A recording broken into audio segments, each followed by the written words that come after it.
दोपहर के 3 बज गए हैं। वक्त है उत्तर मांगे प्रदेश का। 17 घंटे बाकी हैं। सवाल ये कि कौन बनेगा महारथी।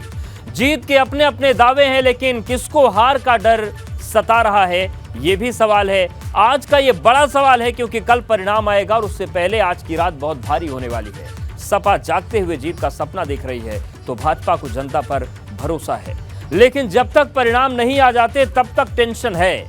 तो सवाल ये कि कल क्या होगा। क्या सपा की साइकिल दौड़ेगी या फिर भाजपा का कमल खिलेगा। कहां पर कौन जीतेगा और किसको मिलेगी हार।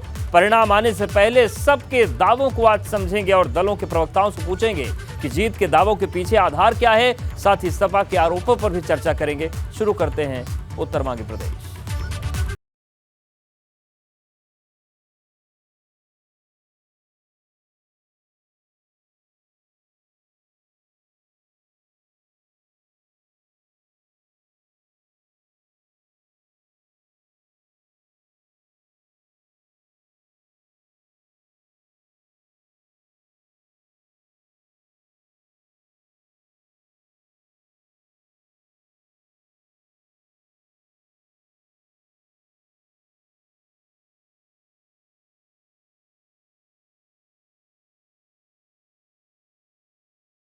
रामपुर का ताज। मुझे उम्मीद है कि रिजल्ट जो आएगा वो समाजवादियों के पक्ष में रिजल्ट आएगा। जो जीतने वाला है वही जीतेगा और भाजपा जीत रही है या वो अभी जानते हैं, लेकिन माहौल बनाने का काम कर रहे हैं। खतौली के खेल में सबसे बड़ा खिलाड़ी कौन। भाजपा प्रत्याशी श्रीमती राजकुमारी अच्छी वोटों से चुनाव जीतेगी। जनता ने वोट दिया है। मतदाताओं को घर से निकलने नहीं दिया गया, वोटिंग नहीं करने दी गई, तो 33% आया। जीत के अपने अपने दावे, किसको हार का डर सतावे। उत्तर मांगे प्रदेश। तो चुनाव परिणाम से पहले कौन क्या कह रहा है, उसके उनके दावों पर एक नजर डालते हैं। डिप्टी सीएम केशव प्रसाद मौर्य का दावा है कि भाजपा तीनों उपचुनाव जीत लेगी, यानी कि तीनों सीट जीत लेगी। डिप्टी सीएम ब्रजेश पाठक भी तीनों सीटों पर जीत का दावा कर रहे हैं। भाजपा के प्रत्याशी भी ऐसा ही कह रहे हैं। समाजवादी पार्टी और रालोद भी जीत का दावा कर रहे हैं। रामपुर उपचुनाव को लेकर सवाल लेकिन उठाया जा रहा है। अखिलेश यादव ने दावा किया है कि उम्मीद के मुताबिक परिणाम होंगे। अतुल प्रधान तीनों सीट पर जीत का दावा कर रहे हैं। शिवपाल सिंह यादव मैनपुरी में जीत पक्की बता रहे हैं, लेकिन रामपुर और खतौली को लेकर सपा कॉन्फिडेंट में नहीं है। इसके पीछे मनोज पांडे कई वजहें बता रहे हैं। रामपुर में सदैव 58.7% से एवरेज कभी कम नहीं आया वोटिंग का। आज क्या कारण है कि वही ज्यादती लोकसभा के पार्लियामेंट के चुनाव में रामपुर में की गई और वही पुनरावृत्ति जब एक योजना बना करके 5 दिसंबर को हुए विधानसभा के मतदान में मतदाताओं को घर से निकलने नहीं दिया गया, वोटिंग नहीं करने दी गई, तो 33%। तो देखिए, जो मतदान प्रतिशत है उसका हवाला दे रहे हैं मनोज पांडे। बीजेपी के अपने दावे तर्क हैं। आरोप प्रत्यारोप का दौर भी चल रहा है और 17 घंटे का वक्त और बाकी है। हम मेहमानों का रुख कर लेते हैं। नाहिद लारी खान जी हैं, प्रवक्ता सपा। राकेश त्रिपाठी जी हैं, प्रवक्ता भाजपा। हमारे साथ उबैदुर रहमान भी जुड़ रहे हैं रामपुर से। मोहम्मद फारिक भी इटावा से जुड़ रहे हैं। आप सभी का बहुत स्वागत है। और सबसे पहले नाहिद जी आपके पास ही आ रहे हैं, क्योंकि आप भी मैनपुरी में थी, प्रचार में डटी हुई थी, और अब सपा के जो बड़े नेता हैं वो मैनपुरी को लेकर तो कॉन्फिडेंट नजर आ रहे हैं, लेकिन रामपुर में वोट परसेंटेज की बात की जा रही है। तो ये बताइए कि 3 में से कितनी सीट आप लोग जीत रहे हैं।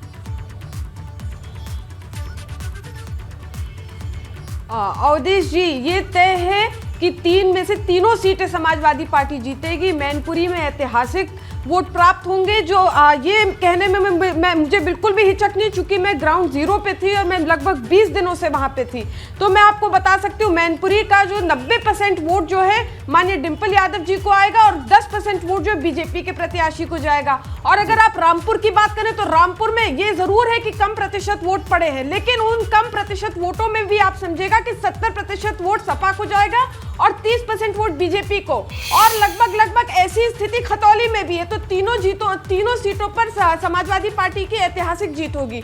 और अगर आप मैनपुरी की आप बात करें, चूंकि आप बता रहे हैं, आपको मालूम है ये बात कि मैं 20 दिनों से मैनपुरी में मैं थी और लगभग 1000 घरों में हम लोग गए होंगे। मैं थी, जूही सिंह थी और निधि यादव थे।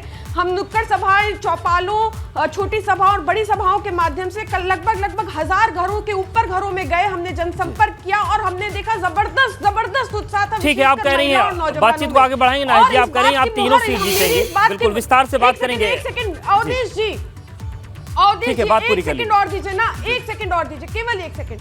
मेरी इस बात पर मोहर लगाया आप ही के ब्यूरो चीफ विरेश पांडे जी ने, जब जो है 3 दिसंबर को माननीय डिंपल यादव जी का जो रोड शो वो कवर कर रहे थे, उन्होंने कहा भव्य है, अभूतपूर्व है, वो चीख कर कह रहे थे भव्य अभूतपूर्व, ऐसा रोड शो देखने को नहीं मिला। और उन्होंने बताया कि महिलाओं और नौजवान जो छतों पर पटे पड़े थे, नौजवान और महिलाएं जो है इतनी ज्यादा अपार जनसमूह था और वो छतों पे पटे पड़े थे और फूल बरसा रहे थे। यहाँ तक उन्होंने कहा कि मेरे ऊपर, उनके कंधों पर फूल बरस रहा था। और आप संभवतः आप ही थे, आपसे कहा कि आप स्टूडियो में बैठकर आपको ईर्ष्या हो रही है कि वो फूल की बारिश जो है विरेश पांडे जी के ऊपर हो रही है। आप ये समझे कि मैं हम लोग मैनपुरी में 3 दिसंबर को हमने भी रोड शो किया। बिल्कुल, रोड शो हमने देखा था और वाकई फूल बरस रहे थे, इसमें कोई दो राय नहीं है। जिला अध्यक्ष और आपको भी ये लग रहा है कि कोई दो राय नहीं है कि तीनों सीट आप नहीं जीतेंगे। हजार हो गया ये। ठीक है, राकेश जी के पास जाते हैं, एक छोटा सा जवाब चाहेंगे कि आप कह रहे हैं कि मैनपुरी सदर का मैं आपको बता रही हूँ। ठीक है, आएंगे नाहिद जी, आएंगे। राकेश त्रिपाठी जी बताइए, आएंगे। राकेश जी ये बताइए कि वो कह रही है तीनों सीट जीतेंगे, आप कितने जीत रहे हैं? करीब 1000 महिलाएं थी। ठीक है, आएंगे नाहिद जी। अवधेश जी, आपका चैनल देख रहे विशेष तौर पर पूर्वांचल के लोगों के लिए कहावत याद दिलाऊंगा। पूर्वांचल के लोग जानते हैं, एक पुरानी कहावत है, नाऊ नाऊ कितने बार हुजूर अगवे गिरी। तो जो कुछ भी है परिणाम वो कल आ जाएगा। और इतना उत्सुकता, इतनी आकांक्षा, इतनी उत्कंठा, आप निश्चिंत रहिए, कल जब जनता का परिणाम आएगा ना, तो ये सब पर तुषारापात होगा, कुठाराघात होगा। अब परेशान मत। मैं कुछ लक्षण बता रहा हूँ, तो लक्षणों के आधार पर इलाज बताया जाता है, समस्या को समझा जाता है। तो लक्षण बताते हैं कि परिणाम क्या होने वाला है। समाजवादी पार्टी ने 2022 के विधानसभा चुनाव से पहले भी इसी प्रकार से निर्वाचन आयोग की गाड़ियों को रोक करके उसकी चेकिंग करना, ईवीएम की, स्ट्रांग रूम की सुरक्षा के लिए लोगों को तैनात करना, पहले से ही निर्वाचन आयोग पर सवाल खड़े करना, प्रशासनिक मशीनरी पर सवाल खड़े करना, ये सब हताशा, ये सब निराशा हमने 2022 के विधानसभा चुनाव के समय देखी है। ठीक वैसे ही हताशा, ठीक वैसे ही निराशा, वैसे ही कुंठा समाजवादी पार्टी की इन उपचुनाव के परिणामों से पहले भी दिखाई पड़ रही है। और इससे उत्तर प्रदेश की जनता को, कम से कम आपके देख रहे दर्शकों को, यह बात स्पष्ट हो गई है कि समाजवादी पार्टी तीनों ही जगह पर बुरी तरह से पराजित हो जा रही है। ठीक है, नाहिद जी आएंगे, एक बार ग्राउंड रिपोर्ट ले लेते हैं। के आधार पर कहता हूं। ठीक है, लक्षणों के आधार पर कह रहे हैं। उबैदुर रहमान ये बताइए कि रामपुर को लेकर बयानबाजी लगातार चल रही है, वोट परसेंटेज को लेकर अब्दुल्ला आजम ने तंज कसा था, मनोज पांडे भी वोट परसेंटेज की बात करें, हालांकि नाहिद जी कह रहे हैं कि फिर भी सपा जीतेगी। क्या लक्षण रामपुर में आप देख रहे हैं? जमीन पर क्या कुछ चल रहा है, क्या चर्चाएं चल रही हैं नेताओं में, जनता में, क्या हो रहा है रामपुर में? देखिए, अब देश में आपको बता दूं कि जो परिवर्तन है वो जीवन का एक हिस्सा है। तो जो रामपुर के लोग हैं वो हमने जो पूरे चुनाव प्रचार के दौरान देखा, मतदान के दौरान देखा, या आज भी अगर हम लोगों से बात कर रहे थे तो लोगों का कहना था कि परिवर्तन है। अब रही बात कल जो नतीजे आएंगे, फूल किस पर बरसेंगे, क्योंकि जो जीतेगा उस पर फूल बरसेंगे। फूल वो कौन से होंगे ये कल का वक्त बताएगा, कि ज़्यादा वक्त नहीं है। लेकिन जो ये उपचुनाव है ये ज़रूर तय करेगा जो आने वाला निकाय चुनाव है अभी अगले महीने में, जिसकी आचार संहिता 10-15 दिन में लगने की उम्मीद है। जो नगर निगम के और नगर पालिकाओं के चुनाव है उस पर बहुत बड़ा असर पड़ेगा। तो जो भाजपा के प्रदेश अध्यक्ष हैं, उनसे अभी थोड़ी देर पहले मैं इंटरव्यू कर रहा था, वो चौधरी भूपेंद्र सिंह से, उन्होंने कहा कि हम तीनों जगह जीत रहे हैं। जिस तरह से समाजवादी पार्टी के नेता कह रहे हैं कि हम भी तीनों जगह जीत रहे हैं, तो ये नतीजे तो कल आएंगे। लेकिन जो उपचुनाव होता है आमतौर पर माना यही जाता है कि जो सत्ताधारी दल होता है उसका ही वर्चस्व रहता है। अब कल क्या होगा, कल क्या नतीजे आएंगे, टक्कर तो यहाँ पे सपा और भाजपा के बीच में ही है रामपुर में, या खतौली में देखें तो रालोद और भाजपा के बीच में है। मैनपुरी में भी भाजपा या सपा, तो दो ही पार्टियां हैं इस उपचुनाव में, भाजपा और सपा। इसके अलावा किसी और दल का कोई बहुत ज़्यादा मतलब नहीं है। तो इन दोनों में दोनों का राजनीतिक कैरियर और दोनों का आगे की राह क्या होगी राजनीतिक, वो तय इस उपचुनाव में हो जाएगा। क्योंकि समाजवादी पार्टी के लिए ये बहुत बड़ा चुनौती है और बहुत बड़ा इम्तहान है, क्योंकि रामपुर हो या मैनपुरी, ये दोनों समाजवादी पार्टी के गढ़ रहे हैं। बिल्कुल। और अगर इस नाइक गढ़ में कहीं लूज देखिए, उबैदुर रहमान बोल रहे हैं कि जनता कह रही कि परिवर्तन संसार का नियम है। दूसरा, उबैदुर रहमान ये कह रहे हैं कि अमूमन उपचुनाव में सत्ताधारी पक्ष को थोड़ा फायदा मिलता है और बड़े अनुभवी रिपोर्टर हैं, उस बेल्ट को बहुत अच्छे से समझते हैं। इशारों में कई चीज़ें होती हैं, लेकिन निश्चित तौर से परिणाम का सबको इंतज़ार करना पड़ेगा। पर ये बताइए कि सियासत में जीत हार होती है, बाई चांस कोई सीट अगर खिसकती है तो उसे आप स्वतः हार मानेंगे कि ईवीएम पर तैयार है आप लोगों का हमला? देखिए, अभी जो राकेश जी कह रहे थे नाव नाव कितने बाल, उन्होंने मुहावरा दिया, तो नाव नाव कितने बाल आज पता चल गया ना बीजेपी को। लुटिया डूब गई, इनकी सत्ता हाथ से खिसक गई ना। एमसीडी चुनाव दिल्ली में सत्ता हाथ से खिसक गई, सारा गुंडई, भ्रष्टाचार, दादागिरी, आप आम आदमी पार्टी की जीत पर इतनी खुश क्यों हो रही हैं? के सारे रास्ते अपना लिए दिल्ली में, और लुटिया डूब गई इनकी नाव नाव कितने बाल आज पता चल गया। और अगर आप बात करें बीजेपी की, अभी देखिए इसी तरह इनकी लुटिया कल भी डूबेगी, अभी पता चल जाएगा नाव नाव कितने बाल। बुरी तरह से हार होगी बीजेपी की तीनों सीटों पर। मैनपुरी में तो बहुत ही बुरी तरह से हार होगी। अरे इनकी मानसिक स्थिति ठीक नहीं है बीजेपी की। आज देखिए माननीय अखिलेश यादव जी, चूंकि वो दूरदर्शी और हाईली क्वालिफाइड है, उन्होंने कितनी उचित बात कही। उन्होंने कहा कि देखिए विदेश मंत्री आई है जर्मनी की, उन्होंने कहा कि जर्मनी में जब 2009 में ही ईवीएम को असंवैधानिक मानकर वहां से चुनाव, उसके माध्यम से चुनाव करना बंद कर दिया था, तो क्या औचित्य रह जाता है कि वहां की जर्मनी की विदेश मंत्री को ये बीजेपी सरकार जो ईवीएम दिखाए। अब इनकी तो मानसिक स्थिति बीजेपी की एकदम ठीक है नहीं, और माननीय अखिलेश यादव जी हाईली क्वालिफाइड, कहां इनका कोई तुलना कर सकते हैं। और आप अगर बात करिए, देखिए जो ईवीएम की गड़बड़ी या जिस प्रकार से प्रशासन ने जो का दुरुपयोग किया, आप ये गौर फरमाए कि जहां जहां बीजेपी की सरकार है वहीं गुंडाई, भ्रष्टाचार, दादागिरी और प्रलोभन के माध्यम से ये लोग चुनाव जीतने की कोशिश करते हैं। अभी आप देखिए, जैसे आप अभी उपचुनाव सिर्फ उत्तर प्रदेश में नहीं, उड़ीसा में हुआ, राजस्थान में हुआ, वहां 70-80% तक वोटिंग हुई। लेकिन उत्तर प्रदेश में आप देख लीजिए, अगर कुल मिलाकर ठीक है, मतलब अगर हार हुई तो आप ये कह रही हैं कि ईवीएम का उसमें खामियाजा होगा। गुजरात में अगर कहीं गड़बड़ हुई तो ईवीएम उसके लिए जिम्मेदार होगी। अरे इनकी गुंडाई की बात है, इनके भ्रष्टाचार की बात है, बीजेपी की गुंडाई, भ्रष्टाचार और दादागिरी की बात है। मैं बीजेपी, ठीक है राकेश त्रिपाठी जी, ईवीएम का इतना खौफ क्यों पैदा कर दिया आप लोगों ने? माननीय सुप्रीम कोर्ट ने कहा उत्तर प्रदेश में जंगल राज है, इसीलिए माननीय सुप्रीम कोर्ट ने कहा उत्तर प्रदेश में जंगल राज है। ये तमगा माननीय सुप्रीम कोर्ट ने ठीक राकेश त्रिपाठी जी, ईवीएम का इतना खौफ क्यों पैदा कर दिया आप लोगों ने? ये तो अब देखिए ना, गुजरात में 20 विधानसभा में, गुजरात में 20 विधानसभा में जो है 20% कम वोटिंग हुई है। ये इनका डर है, ये इस तरह से भ्रष्टाचार करते हैं, इस तरह से गुंडाई करते हैं, दादागिरी करते हैं जहां जहां इनकी सरकार होती है।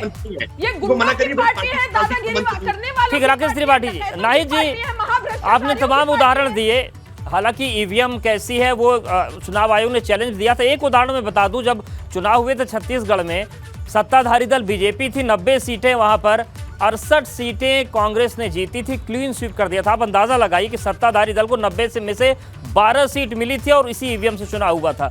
तो इस पर बहस लंबी। लेकिन राकेश जी, ये ईवीएम पर भरोसा आप लोग क्यों स्थापित नहीं कर पा रहे? विपक्ष बार बार सवाल क्यों उठाता है? अरे ये लोग क्या बीजेपी इलेक्शन कमीशन की एजेंट है?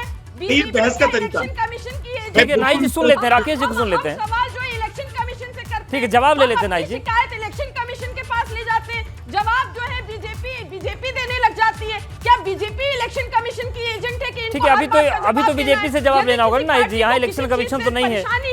नाई जी जवाब ले लेते हैं, राकेश जी आप बोलिए। मैं बहुत अनुरोध करूंगा नाहिद जी, आपका बहुत सम्मान करते हुए, मातृशक्ति हैं आप, आपका बहुत सम्मान करते हुए अनुरोध करूंगा कि एक दूसरे के ऊपर अगर बोलेंगे तो शायद संवाद की परंपरा नहीं रह पाएगी। और आप अगर डॉक्टर लोहिया के विचारों के अपने आप को संवाद कहते हैं, तो कम से कम संवाद की परंपरा में एक दूसरे को सुना जाता है। अब आपको मैंने सुना है, बहुत धैर्यपूर्वक सुना है। मैं अवधि की अनुरोध करूंगा, ठीक है, नाहिद जी सुन लेते हैं उनको, शायद दर्शक सुन पाएंगे, बात को सुन पाएंगे और समझ पाएंगे। कुछ सवाल अगर नाहिद जी ने उठाए हैं तो नाहिद जी को थोड़ा धैर्य पूर्वक संयम के साथ, और ये डिबेट की परंपरा यही होती है, आप सवाल खड़े करिए, हम जवाब देंगे, हम सवाल खड़े करेंगे, आप जवाब दीजिए। जनता के बीच में सबको जवाबदेही रखनी है, ये तरीका ठीक नहीं कि आप लगातार, ये पार्टी का मंत्र नहीं। ठीक है, ईवीएम पे जवाब तो ले लीजिए नाहिद जी, आप जवाब तो ले लीजिए ईवीएम पे। जवाब ये कह रहे हैं कि ईवीएम हरा रही, तो जवाब तो ले लीजिए नाहिद जी। राकेश जी आप जवाब दीजिए। देखिए, या तो आप इनका वॉल्यूम बंद कर दीजिए, अगर ये बात नहीं समझ। राकेश जी आपकी आवाज ज्यादा आ रही है, आप बोलिए। समाजवादी पार्टी की अनुशासनहीनता है, ये समाजवादी पार्टी के लोग अनुशासन में कभी नहीं रह सकते हैं, ये अनुशासनहीनता नहीं बोल रहे। राकेश जी आप बात पूरी करिए। देखिए, सच्चाई है, मैंने कहा ना कि जिन लक्षणों की बात हम कर रहे थे उसमें से एक लक्षण अभी आपकी डिबेट में तुरंत नाहिद लारी खान ने दिखाया, तुरंत इन्होंने बताया कि ईवीएम बहुत ज्यादा सवाल खड़े हैं और अखिलेश यादव बहुत लर्नेड व्यक्ति वो ईवीएम पर सवाल कर रहे हैं। अरे भाई, जब चुनाव जीत जाते हैं तब ईवीएम पर सवाल नहीं होते हैं, चुनाव की पराजय की आशंका से ही केवल ईवीएम पर सवाल उठाना शुरू करते हैं। अरे भाई, खिसियाया विपक्ष ईवीएम नोचने की बजाय अपने कार्यकलापों को देखिए, अपने नेताओं के चरित्र को देखिए कि क्यों आपके नेताओं का चरित्र इस प्रकार का है कि समाजवादी पार्टी को वोट नहीं मिल रहा है। और अभी नाहिद जी ने कहा एमसीडी के चुनाव परिणाम देखिए, अभी परिणाम आपने ठीक से देखे नहीं है। परिणाम देखिए, भारतीय जनता पार्टी का वोट परसेंटेज बढ़ा है, आम आदमी पार्टी का वोट परसेंटेज गिरा है, और समाजवादी पार्टी कहाँ है इसमें? समाजवादी पार्टी को कितनी सीटें मिली, सपा को कितने वोट मिले? अरे भाई, आप गिरगानी की शादी में अब्दुल्ला दीवाना से काम थोड़ा चलेगा। आप समाजवादी पार्टी मुलायम सिंह जी के नेतृत्व में जब तक थी तब तक समाजवादी पार्टी राष्ट्रीय पार्टी होने का आकांक्षा भर रही थी, और दिल्ली में, मध्य प्रदेश में, राजस्थान में, बिहार में, कर्नाटक तक में, महाराष्ट्र में चुनाव लड़ती थी, गुजरात में भी चुनाव लड़े हैं। अवधेश जी जरा पूछेगा नाहिद लारी खान से, शायद इनको जानकारी है क्या कि समाजवादी पार्टी ने गुजरात में भी कैंडिडेट घोषित किए हैं। कितने कैंडिडेट घोषित किए हैं, केवल संख्या बता दें। ये जीत का दावा तो छोड़ दें, कल गुजरात के भी परिणाम आने वाले हैं, तो ये बता दें कि गुजरात में कितने प्रत्याशी लड़ाए हैं इन्होंने और उसमें से कितने जीत कर आने वाले हैं, कहां कहां जमानत बचने वाली है। सच्चाई ये है कि तुम्हारे पैरों के नीचे जमीन नहीं, कमाल है, तुमको अब भी यकीन। ठीक है, इसका जवाब लेंगे, गुजरात पे भी जाएंगे। आप दोनों हमारे साथ बने रहिए, वहीदुर रहमान भी बने हुए हैं। सवाल दावों को लेकर है नाहिद जी, दावे दोनों तरफ से हो रहे हैं, लेकिन क्या क्या ऐसे फैक्टर्स हैं जिससे लगता है कि जीत आपकी ही होगी? क्योंकि भाजपा का कहना है कि जिस तरीके से सत्ताधारी दल है उन्होंने विकास के कार्य किए हैं, ऐसे में मैनपुरी भी उनको मिलेगी, रामपुर खतौली तो मिलनी है। क्या आपको पक्ष लग रहे हैं कि आपके पक्ष में परिणाम जाएगा? अवधेश जी, सबसे पहले मैं तो राकेश जी से कहना चाह रही हूँ कि भाई आप तो एक अच्छे परिवार के हैं, अब आपके पीछे झूठ और पिछड़ा दलित विरोधी मानसिकता पड़ गई है। कम से कम आपको अटल जी के रास्ते पर चलना चाहिए। आपको तो मालूम होना चाहिए ना, जिस प्रकार से आप बात कर रहे हैं माननीय अखिलेश यादव जी के लिए, समाजवादी पार्टी के लिए, यहाँ तक चरित्र की बात कर रहे हैं हम लोग के पार्टी के वरिष्ठ नेताओं के लिए, तो ये आपकी तो मानसिकता है, बीजेपी की तो मानसिकता है पिछड़े दलित विरोधी। बीजेपी के तो सरकार ही, बीजेपी तो पार्टी का गठन ही 6 अप्रैल 1980 कोटला मैदान दिल्ली पर हुआ था, इस बुनियाद पे कि पिछड़ा दलित जो है देश के नेतृत्व नहीं कर सकते। आपकी बुनियादी पिछड़ा दलित विरोध पर पड़ी हुई है। और जिस प्रकार की बातें राकेश जी जो समाजवादी पार्टी की कर रहे हैं, तो उनको तो मालूम होना चाहिए कि बीजेपी तो वो पार्टी है जिनका एक राष्ट्रीय अध्यक्ष जो है प्रधानमंत्री से काम कराने के नाम पर लाखों रुपए रिश्वत लेते रंगे हाथों पकड़ा गया था। और अगर आप मैनपुरी की बात करें, मैनपुरी में तो ऐतिहासिक जीत होगी समाजवादी पार्टी माननीय डिंपल यादव जी की, कुछ नहीं तो 3.5 से 4 लाख वोटों से वो जीतेंगी। ठीक है, 3.5-4 लाख जनता ने। बिल्कुल वक्त है, राकेश त्रिपाठी जी आखिरी आपका रिएक्शन चाहते हैं। वो कह रही हैं 3.5 से 4 लाख का मार्जिन होगा हमारा मैनपुरी में, और बाकी रामपुर खतौली भी उनकी है। नहीं, ये बात मुझे लगता है कि कोई भी बात कही जाए तो उसको तर्कपूर्ण ढंग से कहना चाहिए। समाजवादी पार्टी के पास इस संदर्भ में कोई तर्क नहीं है कि आज समाजवादी पार्टी की जीत इतनी बड़ी क्यों होने जा रही है। भारतीय जनता पार्टी अगर ये कह रही है कि हम जीत रहे हैं, तो इसके पीछे एक ट्रैक रिकॉर्ड है कि समाजवादी पार्टी के वोट परसेंटेज 10.71% 2014 के मुकाबले 2019 में गिरे हैं। भारतीय जनता पार्टी के 11% वोट प्रेम सिंह साके जब लड़े 2019 में, तो उनके 11% वोट बढ़े हैं। यानी भारतीय जनता पार्टी बढ़त की तरफ है और समाजवादी पार्टी गिरावट की तरफ थी। तब जब समाजवादी पार्टी सपा और लेकिन सहानुभूति वोट भी तो होता है ना राकेश जी।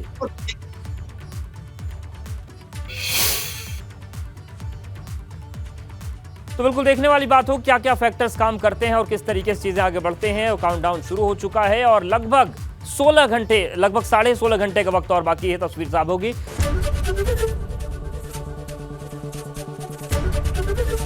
एबीपी गंगा, खबर आपकी, जुबान आपकी।